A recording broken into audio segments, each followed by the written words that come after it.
იტალიის სერიას გათამაშების დასრულებამდე 12 ტურია დარჩენილი, თუმცა იუვენტუსის და სასუოლოს მატჩის შემდეგ დიდი ალბათობით შეიძლება ითქვას, რომ საჩემპიონო დავაში რომას შანსები დაეწიოს ტურინულ კლუბს სულ უფრო და უფრო მიზერული ხდება. 11 ქულიანი ფორა მართლაც რომ რთულად აღმოსაფრთხვლად მოჩანს. ეს ჰანდიკაპი კი იუვემ გუშინ სასუოლოსთან დიდი უპირატესობის მიუხედავად მხოლოდ ბოლო წუთებზე გატანილი გოლის წყალობით მოიპოვა. ალეგრის გუნდი ბერს ცდილობდა, არაერთხელ შექმნა რეალური საგოლე მომენტი, თუმცა მხოლოდ ერთხელ იხეირა. პოლ პოგბას გასროლამ ტაბლოზე 1-0 აანთო და იუვენტუსს 3 ქულა მოუტანა.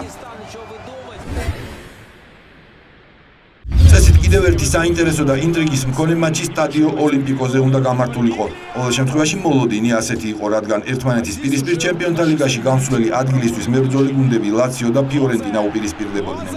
მატჩი გაიმართა, თუმცა მოლოდინი არ გამართდა, რადგან მასპინძლებმა სტუმრები პირწმინდად დაჩაგრეს. პირველი გოლი ლუკას ბილიას საჯარიმოს მისადგომებიდან გასროლას მოჰყვა.